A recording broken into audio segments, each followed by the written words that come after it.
First of all, just say thank you for coming out tonight to our furniture lecture with Katie Hudnall visiting. We're really glad she's here. I'll just start off by kind of introducing her just briefly. Katie Hudnall received her BFA from the Corcoran College of Art and Design and her MFA from Virginia Commonwealth University. In 2007, she was awarded a Virginia Museum of Fine Arts Professional Fellowship, and in 2009 she was the first Windgate wood resident at the University of Wisconsin-Madison, and was an artist in residence at Anderson Ranch Art Center in Colorado in 2010.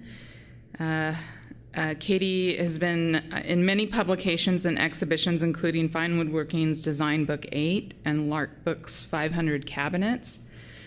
She's a part of the Society for Contemporary Crafts Transformation 7, a Raphael Prize Finalist exhibition, Studio Furniture, The Next Generation, and Crafting a Continuum, Rethinking Contemporary Craft. She's currently Assistant Professor of Furniture Design at Herron School of Art and Design in Indianapolis. We're really glad she's with us. Just personally, I've been drawn to Katie's work since I saw one of her pieces for the first time called World's Longest Drawing Table back in 2008-2009. And it was my first experience with her work, and it has left a lasting impression on me. World's Longest Table, and she'll probably show it to you guys in her slides, is a seemingly impossible structure that appears to defy gravity. It is something that works and stands but seems like it shouldn't. Contraptions that work but appear like they wouldn't, couldn't, shouldn't. Things that look broken but have been carefully connected and crafted are at the heart of what she does. In Katie's work, there is a love of found materials that carry patinas of age and wear. There's an intuitive and direct approach in how she builds and allows work to retain the life. She builds that allows work to retain the life of a gestured or sketched line, while purposely underworked surfaces highlight textures that reveal the tools that cut and shape the material. For me, Katie's work is reminiscent of derelict structures from forgotten places, ramshackled constructions left behind once the mining of ore or minerals were tapped out. They're inanimate objects that look worn, used up, and on the verge of collapse, but have somehow willed themselves to regenerate, repair, and extend spindly limbs, however precarious, fragile, and exposed they become. Because of these qualities, I feel her sculptures and furniture-ish objects deeply humanizing, with their tenuous existence at the core of their beauty. And it's a real pleasure to have her here finally after admiring her work for some time. So, further ado, Katie.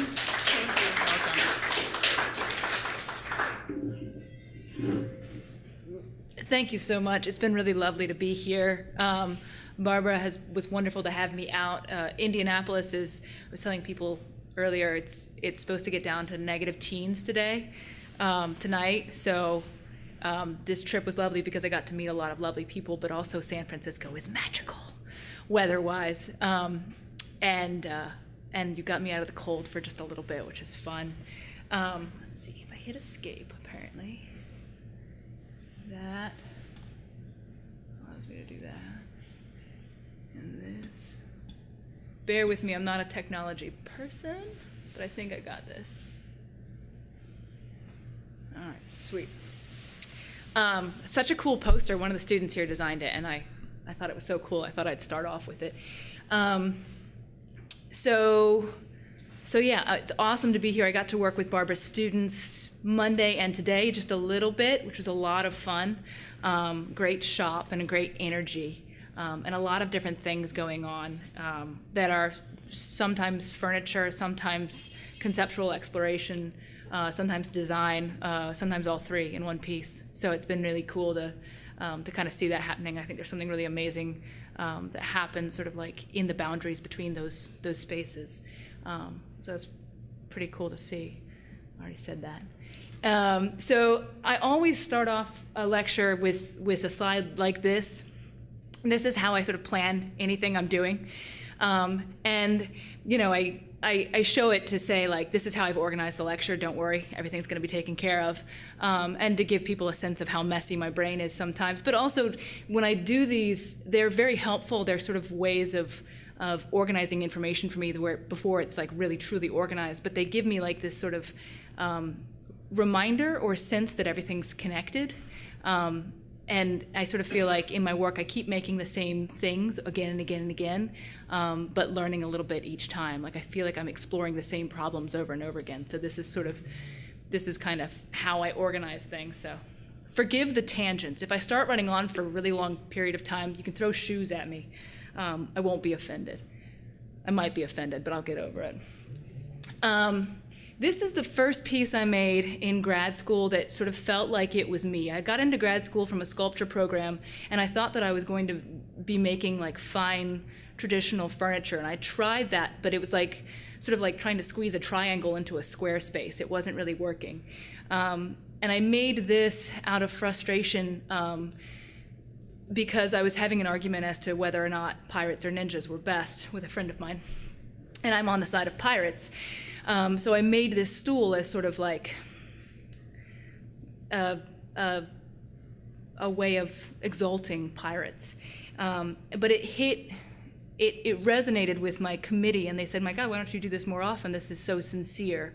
And at that point, I realized that the thing that I'd been missing in the more traditional fine woodworking stuff that I was doing, there was no sincerity in it. There was none of me in that. I wasn't able to sort of like fit myself into that shape. And so this was the place where I kind of figured out that most of my work has to be a little bit humorous, a little bit silly. So this is Pirate Stool, and it's a treasure chest. You can open it up. There's a key hidden under the leg, and the legs are interchangeable, so you can dress it up, dress it down, take it on the town if you want to, bring it home, whatever. So this piece was kind of like, for me, it was that moment where I realized that humor was important, and I also realized that little surprises, hidden things like rewards kind of for the viewer or user were really important to me. So I did grad school, like Barbara said, at VCU, which is in Richmond, Virginia. A little bit different than here, but a beautiful, beautiful city, an old city, and one that's been burned to the ground a couple times and rebuilt. And it's kind of cobbled together because of that. These are all images taken in Richmond. And it's got so much texture, so much history. There's so many places where a building burned, but that building next to it didn't, and so you get these like really beautiful places. It's also a train town. I've heard the trains going through here. It's really lovely to hear them up in the wood shop. And I still don't know what the structure is for. It looks like a stormtrooper and a train made babies. I don't know. It's really strange. But I love it. I don't really understand what it's all about, but I love the form of it. It's beautiful. And I love the directness of all the connections in it. So this was sort of a form that I passed a lot in Richmond, and I came back to again and again and again. Some of the skylines in Richmond, everything there is crooked. I don't know if any of you have ever done anything where you had to build something in place in a house. You know, new construction is ideal because everything is still kind of square. In Richmond, most of the buildings are older, and there's not a right angle anywhere in the whole city. Really lovely. But everything's kind of crooked, and I loved that. So I'm in grad school. I'm trying to figure out what I'm doing. I've made this sort of humorous thing, and I've realized that I want to leave behind some of the traditional woodworking. I don't want to spend months planning a piece and then building it. I want something that's a little bit faster and more intuitive. And so I started doing these like quick studies. I did a bunch of them. This is one of the first where I was using cold connections, rivets, nails, whatever I could find to put together these forms, these kind of ladder forms. And I made up systems, I thought, although I've discovered since that I didn't make up systems at all. But I got really interested, really invested in, like I said, rivets, cotter pins, dowels.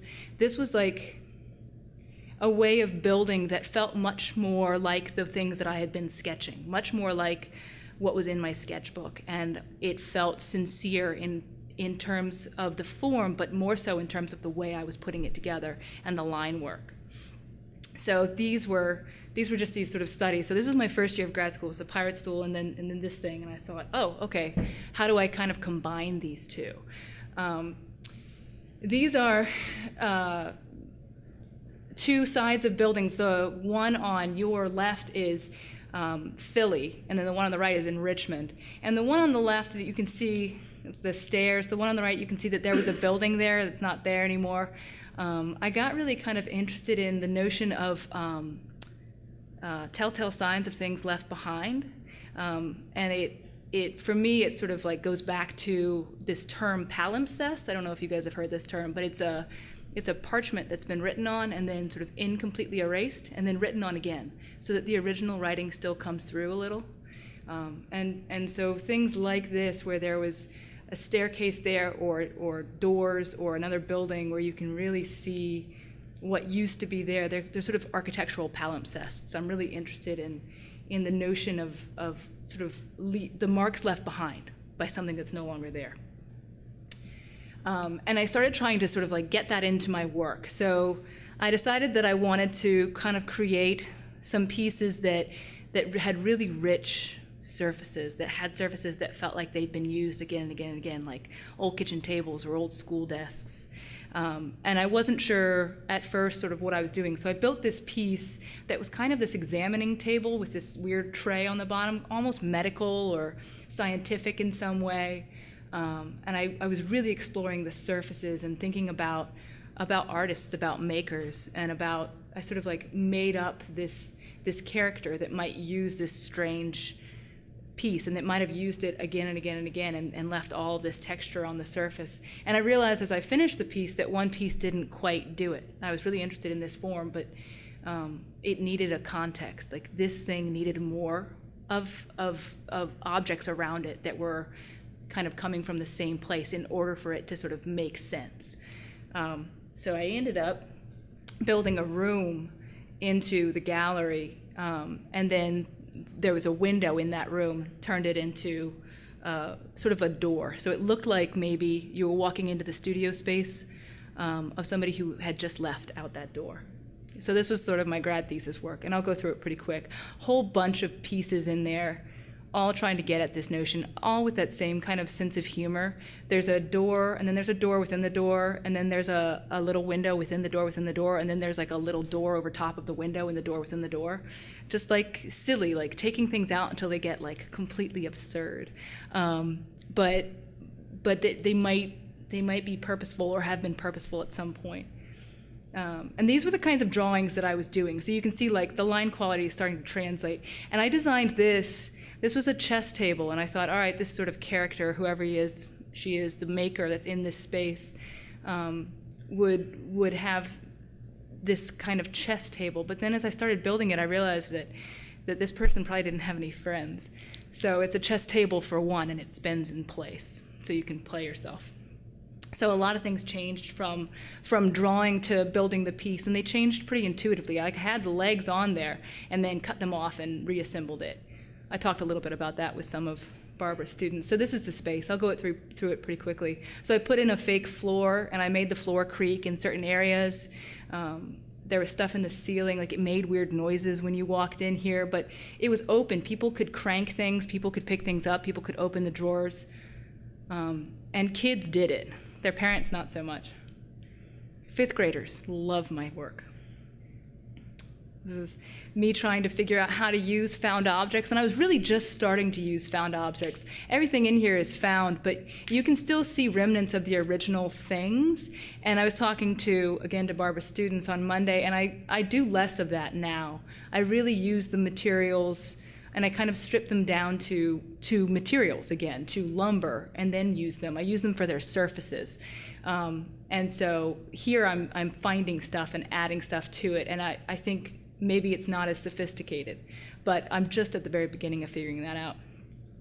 All right, so I get out of grad school. I'm trying to figure out what to do with myself, and I've just made this big installation, and I wanted to make something, but I didn't have room or space to make an installation, so I was thinking about objects. And when I started in undergrad, I thought that I was going to be an illustrator. I was convinced I was going to be an illustrator. So so I show this slide to sort of like show some of my biggest influences. Edward Gorey is a huge one, in part for the dark humor that's in his drawings, and in part because like every single surface in every one of his drawings is completely covered. He does the wallpaper, he does the drapes, he does the flooring, like everything is so rich. So I was really looking at a lot of drawings and a lot of illustration when I got out of school, and I had limited access to a wood shop, and I was doing a lot of drawings. And so I ended up making a piece in a workshop and then finishing it at home. And because I had no access to a wood shop at this point, I got really, this is one of my drawings to kind of give you a sense, I got really obsessive about covering it. So this piece, cabinet with sidecar, I built the body, the main part of it, in a workshop, and then having no access to tools, I thought, well, I can at least do the finishing.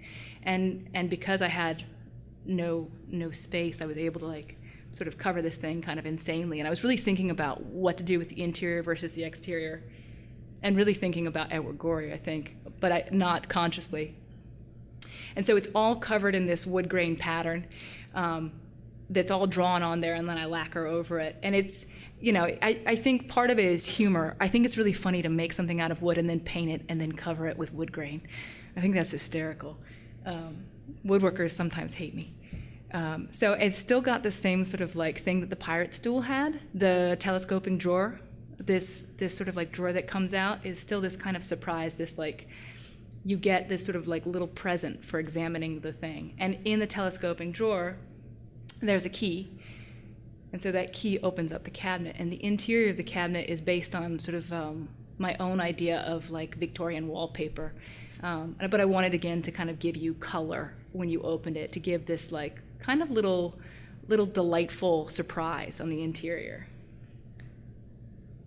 What size is that? About 2 feet by 2 feet. It's not humongous. And I put it on wheels, and I'm still not quite sure why I put everything on wheels. This one's also on wheels, and this is a sort of a smaller creature. I was looking at shows, and I was thinking about what I could make in a small shop. I basically just had a bandsaw at this point. And the Furniture Society put out a call for a show called Show Us Your Drawers. Bad puns. But I had this little monster creature that I had started working on, and I'd made the body already. And so I thought, well, I could just put a drawer in this thing. So I put a drawer in the belly of this little monster, and I submitted it thinking it wouldn't get in, and it actually got in the show. So there's the itty-bitty little tiny drawer in this sort of monster belly. So I was really playing with form and playing with drawing on the surface. I hadn't drawn on the surfaces much up to this point. And it was really exciting for me to realize that like these forms could become palettes. Like they could just become canvases for drawing. They're just sketchbooks. And you can really accentuate the form by drawing on it. So I finished this piece, and a friend of mine, and I just sort of finally cobbled together enough of a shop that I could actually make things. And a friend of mine asked me if I would make him a desk. His name is Ronnie. And I agreed. Mostly because he said you can make anything you want. It just has to have a surface to write on. And I think he thought that I was going to make him something completely insane. But he's really obsessed with boats. He's out on his boat every day that he can be when it's clear and the weather's good. And he's in Virginia, so he can be out on his boat a lot. There's only about 4 months of the year, 3.5 months of the year that he can't be out there. And this is not his boat, it's another one, but it, just to sort of illustrate things I was kind of thinking about. So I was thinking about him being out on his boat and thinking about making him a desk, and I drew a lot of different things, and I finally drew a boat and sort of the cross-section of the hull of a ship, and I thought, oh, that would make a really lovely form. So I ended up making something that basically is the cross-section of a hull of a ship, but it's a desk, because this is Captain Ronnie's desk. He was really delighted that I made him something useful, I think. He was really surprised. And so I'm using that sort of boat shape, and the doors and the exterior that's covered in slats, all of that kind of came from after grad school. I moved out to a farm in a place called Bumpus, Virginia. It's in Louisa County, which is where I told people I lived. I didn't tell them I lived in Bumpus. And there are 15 outbuildings on the farm, and all of them are in like various states of decay. It had been my partner at the time. It had been her grandfather's farm, but she was the 8th generation to live on that land. So some of these buildings were very, very old. And the way that those buildings were put together was just so remarkable. There was such an intuitive sort of sense of the building in each of those buildings, and there was such a directness to the way that they went together, but they were clean, they were cleanly done, and I really fell in love with sort of barn architecture, with vernacular architecture. And so I started sort of incorporating that almost without thinking about it into my pieces. So that's where I think the doors for this come in, and the slats on the side. And the doors, this is something strange I've started doing, I guess, since grad school, but there's sort of a K in the door, in the sort of bracing that holds that door together on the right, and on the left there's an H. I sign all of my pieces with the way that the struts go on, so you can find a KH in pretty much everything. It's backwards on this one, but I thought that was really fun. Like, I hate the notion of like putting a Sharpie on something and signing it, but I think it's really funny to like sort of work it into the structure of the piece. It sounds maniacal when I say it now, but it's kind of fun. So the last thing I did was I put this drawer in there because I felt like, it's a desk, it's got to have a drawer. And I found this beautiful little fishing lure in a junk shop in Richmond. And I made a little space at the back of the drawer for it, and I gave it to him. I didn't want to, I fell in love with this fishing lure. It just had a beautiful patina to it, and it was just such a beautiful object, like a tiny sculpture. So I got really obsessed with fishing lures. I started looking up fishing lures. I did all this research on fishing lures. They're amazing. They're so colorful, and the joinery is beautiful. Like the way that the metal attaches to these things is really gorgeous. And the spinners, everything that people use, like they're magical, and they don't seem like they should be for fish at all. I go to the market and I see fish lying out, and I know fish are beautiful and whatever, but they don't seem as magical as the lures that we're using to catch them. So I thought, whoa, there's got to be something more exciting that you could catch with these lures than fish. If there are fishermen out there, I'm sorry. But look at these things. They're so amazing. And so I decided that I was going to make a monster fishing kit. And I designed this whole thing I made a catalog for it, and I made up a fictitious company called the Monster Fishing Company. And it's this kit that you can use to catch the monsters under your bed. So find the cure in a monster lure. And I made a pole and a whole bunch of lures, and there's a monster compactor so you can squish the monsters once you get them. I think that this piece was sort of like for 7-year-old Katie. I was kind of trying to rescue her from her amazing imagination. So that was this piece kind of came. It was like it's always sort of on the outskirts of the things that I do, but this was a lot of fun. And this is the piece I discovered I can work on a tiny scale. And you work on a tiny scale and you finish something in a day. And so when I'm making something big, I'll often make a bunch of these. I still make them, just little monster lures. So the Monster Fishing Company is still out there, still working. And some of them move and do weird little things, but that's those. So, all right, so I'm in Bumpus, Virginia, and I started exploring a lot of the barns around. This is not a barn that was on the property that we lived on. This is down the road. Because my partner's family had been there for so long, she knew most of the neighbors, and if she didn't know them, they knew her grandpa, a guy named Raphael. And so we got permission to go into all kinds of people's barns, and she would photograph for me. So this is one. I just thought the light was so amazing, and the line quality of the slats for the sides of the barn were just beautiful, like a cathedral or something, just remarkable. And so I really fell in love with that. And then one day I'm driving around the bend, and that barn was like a mile from our house, and this was like not too far from it. And I used to drive home the same route every day. I was driving around the bend, and there's this barn. It's always there, no big deal. But it had been raining for like 2 weeks. And it's all red clay in Virginia, really hard mud, and when it rains a bunch, sometimes things just fall over. So I'm driving past this thing, and as I round the curve, I almost ran into the ditch. I damn near ran into the ditch because it had done this overnight. it just went sideways. And I thought, oh my God, that's so amazing. I don't know, like it made my heart go up into my throat, and I just thought, wow, wow, wow, wow, wow. So I went home, I got Lizzie, and I made her go back with me, and we knocked on the door, and she took photographs of it, and it fell over like 2 weeks later. It stayed up for a little bit. I think it was just the vines holding it in place. But I saw that, and that was just sort of lived with me, and I started thinking about precarious things and about things that are kind of on the verge of collapse but haven't, but that are still holding on, that sort of notion of like the underdog.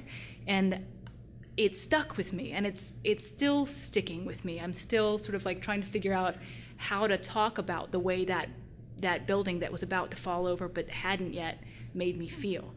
So I started working on this piece that Barbara mentioned, the world's longest drawing table. And that's me in the space. So I mentioned that I finally got a studio space together. The main problem with the studio space is that this was a building that was on the farm where we were living, and it had no floor. So the floor that is under that is the floor that came from my thesis show. And it's just up on cinder blocks. And the whole thing is sort of tied together by the fact that my table saw weighs about 300 pounds and is sitting on top of it. So we made it work, but it was really interesting. When you turned the table saw on, there was like a slow, and then you just waited for the building to stop moving, and then you could run stuff through. I don't recommend doing it that way, but it worked. So anyway, I'm starting to make a piece for a show, and I've got these tools now. I'm thinking about precarious things, and I scored 2 big buckets of kindling. And at that point, I didn't have a whole lot of materials, and I was still using a lot of found stuff, but I got all of this kindling that wasn't split. It was like things that were offcuts from the job site that I was working at. And they said, yeah, you can take that home. Are you going to burn it? And I was like, yes, totally. But I didn't. And I've thrown this in there. Another big influence, Shel Silverstein. Another illustrator, using line really beautifully. And I didn't really think about these images when I was working on this piece, but I was going back through, I can't remember, not Falling Up. Oh, Where the Sidewalk Ends, duh. And I saw this image, and it made me think of something I had drawn in my sketchbook, which was this thing. And this was the beginning of the world's longest drawing table, which ended up becoming this. So this piece is, the main piece where the curl is, that's only about 10 feet. And then the sort of pier-like structure that goes out past it is about 18 feet. So when it's unfurled, it does that. And all of it kind of came from thinking about things that shouldn't work and precariousness, and then I think also this sort of like seed that Shel Silverstein planted in my like 4-year-old brain. And I found this roll of adding machine paper, the old roll of adding machine paper, and I thought, wouldn't it be great if I made a contraption that allowed me to draw a drawing, like the length of this paper? And I thought about some scroll stuff, but I kind of kept coming back to the notion that it would be really funny if I had like a 3-inch by 18-foot long table. And so in the end, that's what I did. So the adding machine is over on the paper's on the left-hand side, and the pencil's above it, ready to go anytime you need it. And I really got into some super direct connections. I was just using the bandsaw and screws to put this together. And if I needed to add something extra to make it strong, I would. I just worked at it until I got it to stay up and to do what it needed to do. So there's not like an extra piece.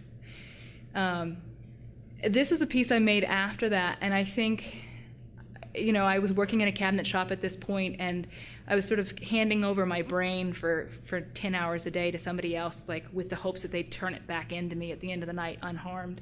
And so I was doing a lot of daydreaming, and I started making this piece, which became kind of like, have you guys ever seen those teardrop trailers behind cars? This became kind of like a pedestrian version of that, so it's this thing that you can roll behind you. You fill up with your things and you roll it behind you.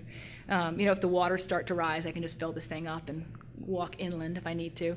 And the interior of it really became kind of like a sketchbook or a place to daydream for me. So I built this kind of boat-like thing, and a sloom it's like a light slumber. It comes from the same root as slumber. But it's to doze or to drift, which I thought was really beautiful. It's sort of boats and brains all in one go. So there's lots of sort of references to water on the interior of it. I kind of stopped thinking a while ago about like whether a thing is functional or not. I think there's that sort of like argument with yourself when you start making more conceptual work and you think, all right, I'm not going to make something that's purely functional or that's purely furnitural. And for me, I think that this is a functional object.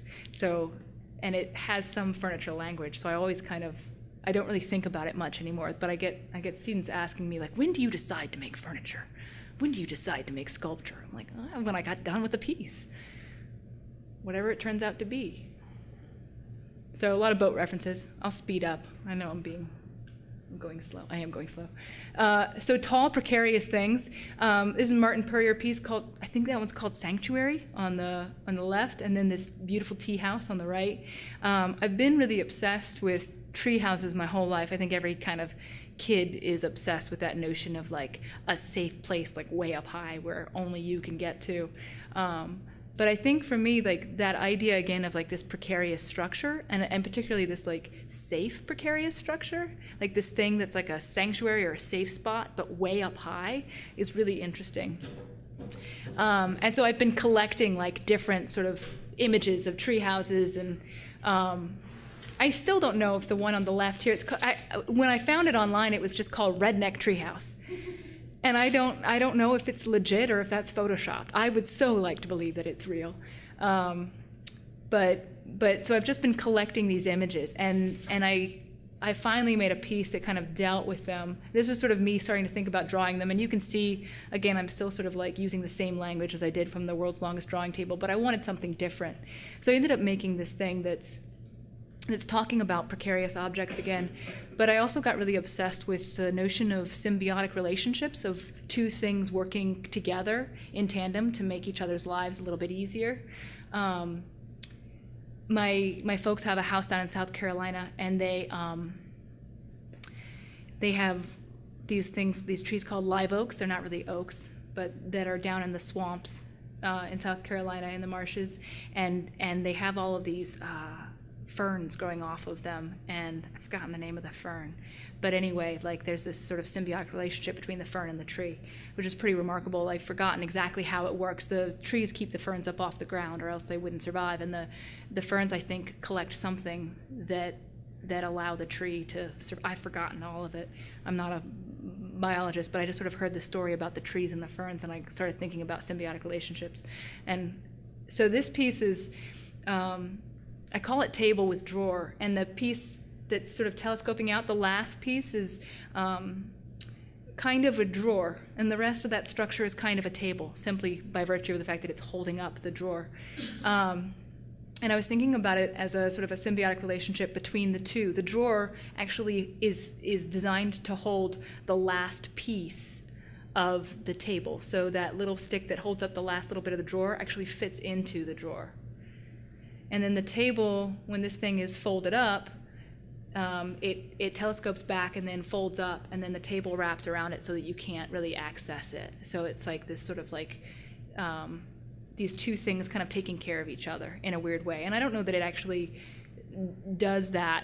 I'm still not sure that this piece communicates any of that on a formal level, but or on a conceptual level. But I think formally it's really interesting.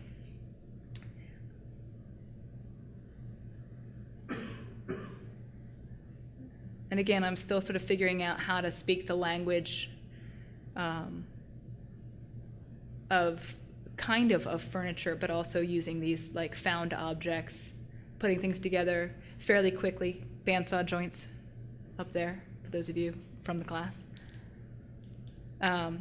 So umbrellas are my other sort of like secret love. I've always been obsessed with them, but again, like that sort of notion of a precarious thing on a slender sort of stick, I think that's part of it, is the formal qualities of them, and then the fact that like you're carrying around this little skinny thing, and all of a sudden it's instant protection, I think is pretty remarkable. There's just something magical about the first time you ever open an umbrella. I still remember the first time I ever opened an umbrella, like pushed the button, and was just like totally amazed. I think I've got it in here. It always makes me think of this, like, you know, like the moment that I don't know if you guys have seen Totoro, but when she opens the umbrella right next to him, he does this like thing, and it's sort of the way I remember feeling the first time I opened an umbrella. So I started really thinking about umbrellas and trying to work them into my pieces. And this is a drawing, and the umbrella anchor thing was like sort of my first attempt at figuring out why I liked that shape so much, that sort of notion that it's holding water out in a way. It's doing what a boat does, but upside down. Really interesting. And then I tried to make something that was kind of an umbrella anchor shape. And so I made this strange sort of toy. It's a push toy, and so when you roll it, the umbrella-like form on the top opens and closes. There, so you can kind of see that. And I was just sort of thinking about that form and about like how to create that form and why I was interested in that form. It was just an investigation formally. Which way am I going? Backwards. So that was sort of my first attempt. And I collect umbrellas, vintage umbrellas. So this is me after all of that amazingness of being out at the farm. I got an opportunity to do a residency at UW-Madison. And this was the space I moved into, which is literally the corner of their wood shop. So I went from having the jankiest wood shop on the face of the planet to actually being parked in one of the best wood shops, I think, in the country. It was just phenomenal. So I lived here for, well, not literally there, but basically I was there for 5 months. And I started making all kinds of studies, the little box studies, little bandsaw boxes. And they led into this, and I was really thinking about line quality again, and about what makes something functional, and about things being functional to the point of being absurd. Both of these are really, really spindly, and they'll each hold a 16-ounce cup of coffee, and not even a little bit more. So if you put a paper cup, 16 ounces of coffee on these things, they kind of like, and then they'll go straight. But when I tried to put the venti on there, they broke. And you can see the ones broken down at the bottom. So I was really thinking about like, okay, it's a coffee table, right? Perfectly useful, but you know, just one cup. So what does that mean? But I went to UW-Madison with the notion that I was going to make this piece. And I'd drawn this piece, and it was sort of, again, me trying to figure out how do I actually get across that notion of symbiotic relationships. So I drew this thing, and the idea was that it was going to be two cabinets kind of coming out of the stump, the same base. It's sort of like trees coming out of the same stump. And the cabinet on the left, when you opened the door, it was going to open the umbrella on the right, and vice versa. So when these things were being used, they were protecting the other. And I ended up doing a bunch of tests to figure out how I could make this work. I tried all kinds of really complicated things, and I ended up developing a system of string and like janky pulleys, and it worked perfectly. But I think you always start with the most complicated solution and then have to work your way backwards from that. But so this piece was a test just to figure out if I could make string and pulleys do it, and it ended up becoming a piece. It's something that I think is really important. Like when I make tests for things, I almost always turn them into something. You know, that notion of being prolific, to work as much as possible. Like this was a really interesting form, and it did a really strange thing, because the string that opens that umbrella-like form on the top runs directly through the cabinet. So the cabinet, the only usable part of this would be that box, and that box is negated by the fact that it has a string running through it. So it just holds that string, which I think is kind of interesting. And then the string is attached to the bottom of the door. So when you open the door, this sort of cabinet-like form on the top opens.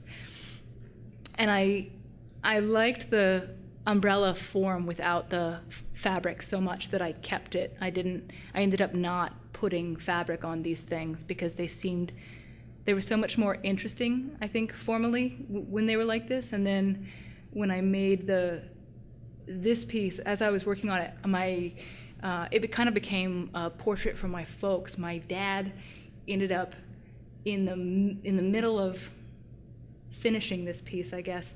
I found out that he had cancer, and he's doing fine now. But I sort of watched, while I was working on this thing, I watched my mom like trying to take care of my dad and failing. And there was this weird sort of like realization for me that like you can't actually protect people from some things, you know, like you can't. So this thing became this kind of notion of like attempting to kind of like take care of each other. And the piece changed a lot from the drawing. So it's kind of a portrait of them in a lot of different ways. The base isn't level, and so it rocks, sort of like an old school wood cart. And when it's rocked one way, one of those cabinets is level, but the other one isn't. And when it's rocked the other way, the opposite is true. So they're never both on the same, they're never both level at the same time, which I think is something that happens a lot in relationships. It makes it sound like my parents are the most unhappy people ever, but they have been married for 48 years, and happily for the most part, but they do have their arguments. And then they're facing opposite directions, so you sort of spin this thing.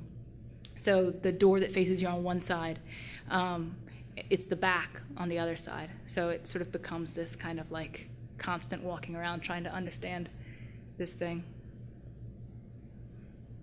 And there's some details. Again, made with lath, and now I'm trying to like really think about what happens when you plane one side and leave one side raw. And so the one on the left, which is sort of like my mom, is really clean on the outside, but the interior has the lath, that sort of rough exterior, and vice versa on the other one.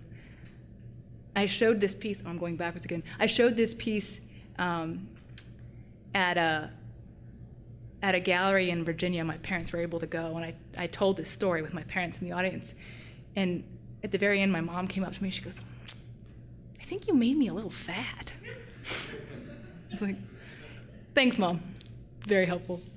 So this is Pier Cabinet, and this was a fairly quick piece, and it was sort of based off of those ones that I did in grad school originally, but I was really thinking about the door and the way that this thing kind of opened. And I was living in Wisconsin, which is an isthmus, Madison, Wisconsin. It's an isthmus, which was a word I hadn't like heard since 6th or 7th grade, but it's a piece of land between two lakes, two bodies of water, not like a peninsula, which ends in water, but this is land on both sides and just sort of a stretch of land in between two bodies of water. And anyway, there are boats, and it's a water town, which is just amazing because it's in Wisconsin. So I was thinking landlocked, right? But tons and tons of boats, and the student union is right on one of the lakes. It's really beautiful. So I was looking at piers constantly and looking at sailboats constantly, and made this cabinet, and it sort of became like a place to store some of the little studies I was doing while I was there,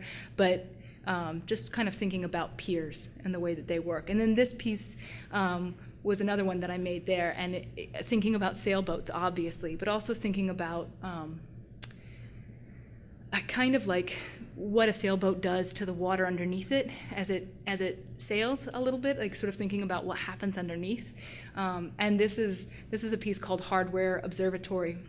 It's got this little lens in the top of the door, so the door flips up and becomes this sort of sail structure. And on the interior of it, there are all these different pieces of hardware. I collect found hardware and use it in my work. But in this case, these were the pieces that I didn't ever use because I thought they were too beautiful to. They just were like little specimens. They were kind of the last of their kind. And so this thing just became this sort of like weird space where you could study those things. From Wisconsin, I went to Anderson Ranch in Snowmass, Colorado, and did a residency there. Totally different sort of space, and really kind of remarkable. Lots and lots of snow, and I think I'd made so many large pieces when I was in Wisconsin that at Anderson Ranch I really made mostly small things. I got really invested in doing small stuff. I started this kind of weird project that's still not done. It's one of those projects that I started and I haven't gotten anywhere with it yet, but I started asking artists to send me boxes of things that they were in their studio that they didn't want to use, and then I would send them a drawing in exchange. So these are a couple of the boxes that people sent me, and then 2 of the drawings that I sent out to them, and I've gotten, I don't know, like a dozen boxes now from different people, and I have all of this stuff. I think eventually it'll turn into some kind of like cabinet of wonders or something, because some of the things that they sent me are, I thought that when people sent me the things that they found precious, that I wasn't going to find them as precious, that I was going to be able to just use them. as materials. But as it turns out, when somebody else gives it to you, it becomes more precious, not less, which was fascinating and troubling for my project. I also started thinking about tools and making tools. I think, again, I was working on a small scale. Snowmass I flew to because it's hard to drive there, and from Virginia. And so I made a whole bunch of smaller things that I could ship out. And again, kind of thinking about the absurd, but about the moments, especially as artists, where we need to make something absurd. So the piece on the left is a 91-inch bendable ruler, very, very useful. And then the piece on the right up top is this little, basically it's a little bit like the hardware observatory. It's this little, almost like a jeweler's loop, a lens that allows you to examine one screw very closely. And the piece on the bottom left is a drawing. It's actually a drawing for a piece I plan to make. So eventually I will have like that object. But I was thinking about like, well, what if you just didn't have to set the compass 4 times? What if you could just, have 4 pencils on the compass and then make 4 circles all at once? It'd be awesome. Much faster, way faster. And then the ruler at the bottom was, I think it's a 21¼ inch ruler, because you never know when you're going to need one of those. You just never know. When 21 inches isn't quite enough. And then little models. So again, these things are small. The model on the left is maybe like only 8 or 10 inches tall. And eventually I'll make that. I haven't gotten there yet, so I'll make it full scale, which will be tall. And the piece on the right, again, another model that eventually I'd like to make a piece like that. I just haven't gotten there yet, but it's fun to make the models. And this was a cabinet based on the magpies that were at Anderson Ranch, just beautiful birds, like black and white and then a little bit of blue, and terrifying. They'd swoop into buildings to get the trash, but really gorgeous feathers. And so I started doing this kind of like, I'd been drawing this kind of fish scale pattern on things, and I realized that if I elongated it, it kind of became feathers. And so I made this sort of magpie cabinet. And when I moved from Anderson Ranch, I liked that format, that size so much, I ended up doing a bunch of smaller cabinets. So this is a bandsaw box for those of you students in the audience, with some homemade sort of wooden hinges on there. I called it Knuckle Cabinet. And this is the first thing I made in Murray. It was like a way for me to like shake the hand of the shop that I was going into. I'm at Herron now at Indy, but for the last 3 years I've taught at a place called Murray State University in Murray, Kentucky, which is far western Kentucky. If any of you are basketball fans, then the Murray State Racers are the way you might know Murray. Otherwise, you've probably never heard of this fine place. But this was sort of the first thing that I did there. And then I got really interested in doing another piece that was kind of reminiscent of the shape of some of the things I'd done before. And I was really interested in making like a functional piece of furniture.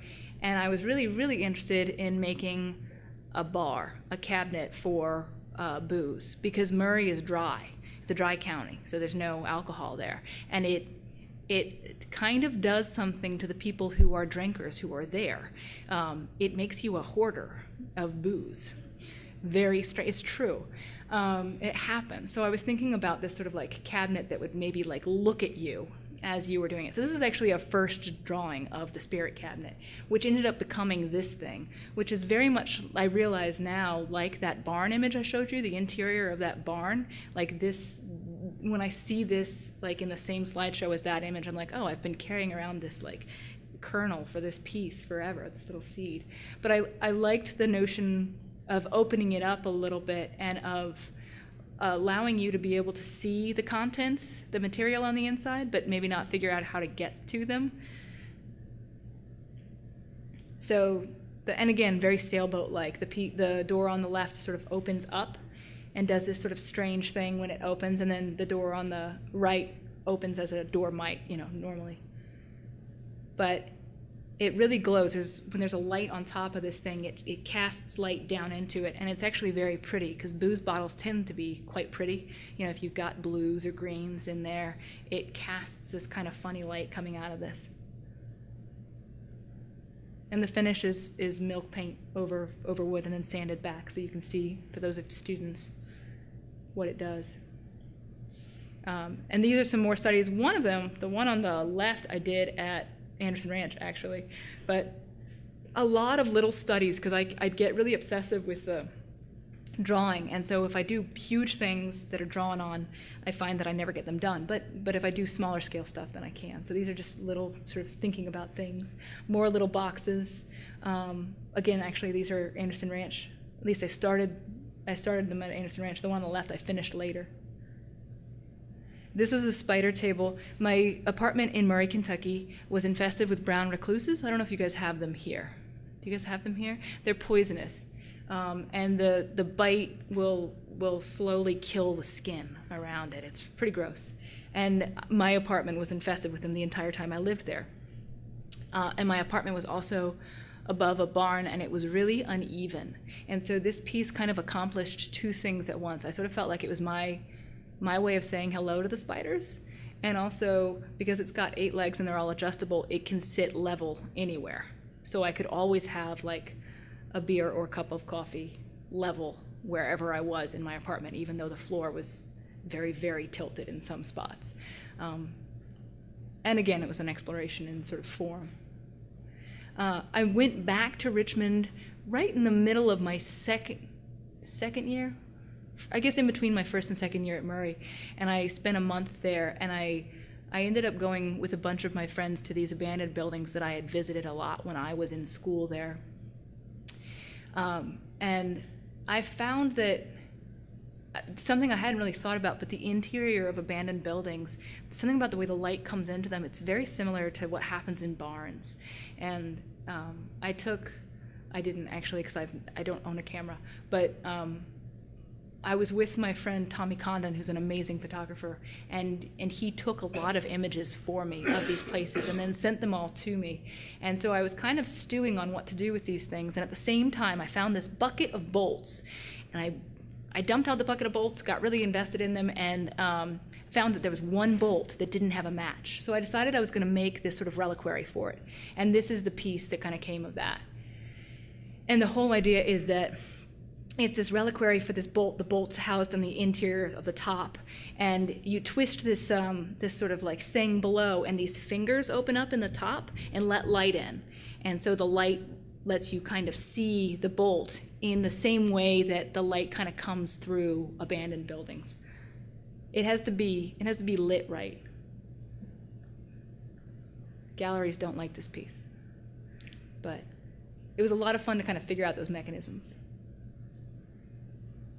And the base was sort of based on train trestles and bridges in Richmond, but also in the Midwest, because that's where I've been for the last few years. Kentucky, Western Kentucky, where I am, is very much, they call it the Mid-South, but it's very reminiscent of the Midwest. So there's a lot of train trestles, beautiful old bridges. Another little box thinking about making things move or slightly kinetic, interactive. This was just sort of like a piece I made for my students. I call them wood ducks, my little baby wood ducks. And so I wanted to make something that kind of like commemorated my first year in Murray.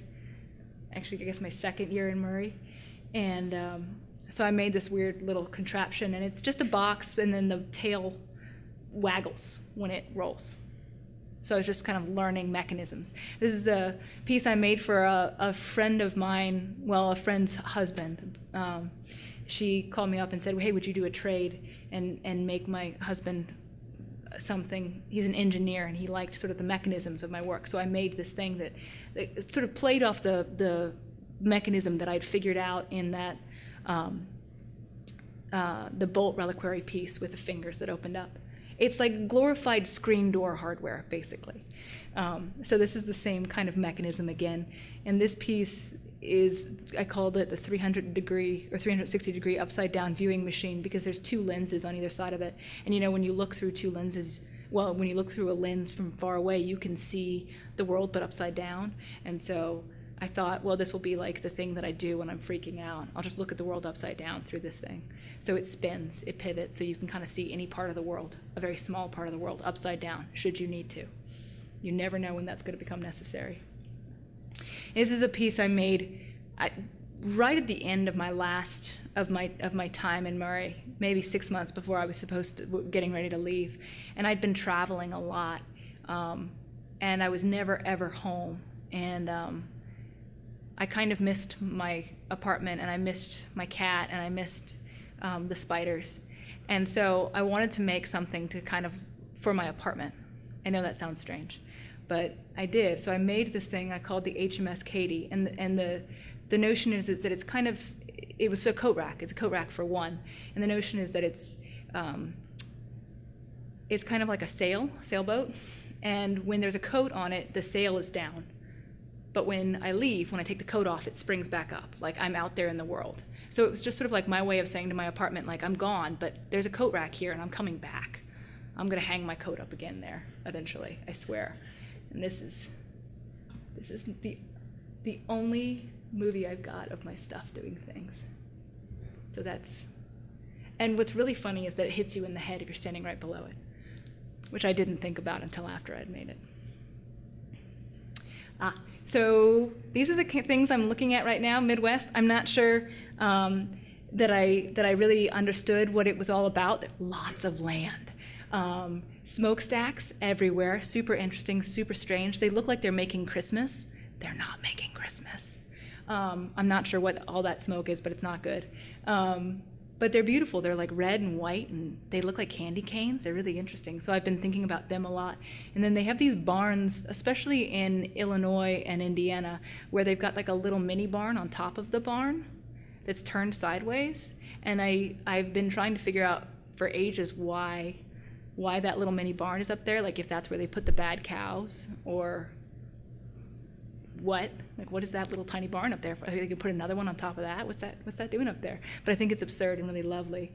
And actually, as it turns out, it's a way of accessing the center of the farmer explained it to me, and it was really boring. So I immediately forgot the reasoning behind it. I just pretended that's where you put the bad cows. Cows in timeout go to that spot.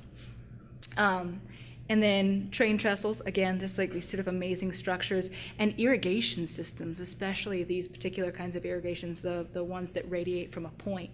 They're just so strange looking. They look like dragons or something, but they're all over the landscape, and nobody thinks anything about them. So I think that they're really interesting. They're kind of the things that have been feeding me lately. And these things, my friend Amy Forsyth, who I'm doing a collaboration with, introduced me to coal tipples, which are these structures that coal miners built, mostly in Pennsylvania, to sort of like allow them to bring things out of the ground and take things down into the ground. And there was no architect there, and there was no engineer. It was people building something until it worked. So they just added components until it worked. So I really kind of fell in love with these things. And I ended up building this sort of strange contraption. I'm almost done. There was a call for entries called Light of the Moon that came out recently. And since I've moved to Indiana, I'm in a big city. In Murray, Kentucky, even though it had a lot of spiders, was really beautiful. It was a really beautiful part of the country. I could see the Milky Way every night, unless it was a full moon. And now the only part of the sky at night that I can see is the moon. So there was this call for entries called the Light of the Moon, and I thought, I want to make something that connects me to the moon in some way, as cheesy as that sounds. So I made this sort of strange little cabinet. It's kind of boat-like in that it has these like weird little sails up at the top. I just finished this piece like about a month ago, so I haven't gotten good photographs of it. It went to a show. It got in the show and then went to it. But the notion is that there are these like 4 drawers up in the top, and as the drawers go down, they get larger. So the top drawer is only about 1 inch, and then the bottom drawer is about 8 inches deep. And each drawer is connected to one of these little sail flags up at the top. The smallest drawer is connected to a sail flag that has the crescent moon, and then the one below that is a half moon, and then a gibbous moon, and then the full moon. So I sort of thought of this as like a collection unit for a month's worth of things, or a half month's worth of things. But it was kind of like my hello to the moon, maybe. And these are pictures from my sketchbook right now of things that I'm kind of working on. I'm trying to figure out how to make a thing telescope up, but I'm fighting gravity. So I'm still working on that one. So eventually I'll make a cabinet sort of like that telescopes up. And this is a strange one that I really love. I have no idea what size this is or what the materials are going to be, but I've drawn this thing and I think it has to exist now. This was another one, like I showed you. But I think in the one that I'm actually making, it's going to have several more pencils. Not enough pencils. And this is my first sketch for thinking about what to do with all those things that people sent me. This is sort of like library where I would like have drawers and drawers and drawers of just these things, these beautiful little objects that people sent me. So that may not happen. And then for the last year, on and off, I've been working with a woman named Amy Forsyth. She teaches at Lehigh University in Pennsylvania, right outside of Bethlehem, Pennsylvania. And we got together on this show called Bartram's Boxes Remix. And Bartram was this guy in Philly who was like an early seed collector. He sent a bunch of seeds to Europe. There's a guy in London who sent a bunch of seeds back to him. And it's part of why the gardens there and the gardens here are so, especially some of like the older gardens are so remarkable. Like some of these sort of exchanges were the first time some of these seeds had ever been seen in the two different areas. So she and I sort of got interested in sending each other seeds of inspiration, like sort of like following that path. We thought, all right, we'll collaborate. I would send her 4 or 5 things, she'd send me 4 or 5 things. So she sent me this really strange box with these really strange objects in them, and then I just got to sort of make something, and I did the same for her. So she made this sort of like weird blue squiggle trapped in this like weird cage, and then this amazing little wheelie thing. It's like a toy, but it's very, very odd, and they rattle, the wheels rattle, so it's got a great noise. And then I sent her a bunch of stuff, and this is what she made. So this was her part of the collaboration, and my seeds are now embedded in her thing. So, and I didn't have any good images of them. So she made this crazy giant cabinet that's actually like a big combination of both what she sent me and what I sent her. And there's it from the side, and there's the interior, and you can see smokestacks. I sent her those rulers because I didn't know what to do with them, and she made this beautiful book illustrating them. She does really amazing stuff. And then all of my seeds are in the door right there. So all the things that I sent to her are there. And I sent her a lot of drawings. So that drawing of smokestacks is something I sent her that she sort of like copied. I made a weird little pencil box with these like 5 different sized pencils, and it's in there, all these like weird little drawings. And then from what she sent me, I made this, and it's actually not finished in the drawing or in the photograph, and it's not done yet. I'll work on it up to a show, because what I found was that as I was starting to work on it, I thought of it as like a cataloger's desk, a place where you might sort of like start to catalog the seeds, but what it has become is a place to make seeds and then send them out to more people. So I'm still kind of thinking about how, I still am not quite sure where I am with this thing, but it's changed a lot on the inside. I've painted the surfaces and sanded them back and added notes and made tools for it. But as I make tools for it, I use those tools to make new tools. So it's kind of beginning to build itself in a weird way. And I made this funky hinge on the side, and the lid sort of flips up. There's a drawer that pops out of the left-hand side. There's a space for a coffee cup in there, a little light. So like all of this has been painted, and actually the little pencil holder right there ended up coming out because it took up too much space, and I changed it. There's a space for a sketchbook, bunch of weird tools. All the tools have gotten painted now, but each one of those drawers that's in there holds a miniature version of one of her seeds. So all 3 seeds that she sent me, I made miniature versions of, and they're now permanently a part of this thing. I think that's it. So that's sort of where I am right now. I'm sorry, I talked forever. You guys were supposed to throw a shoe at me. Any questions? Oh.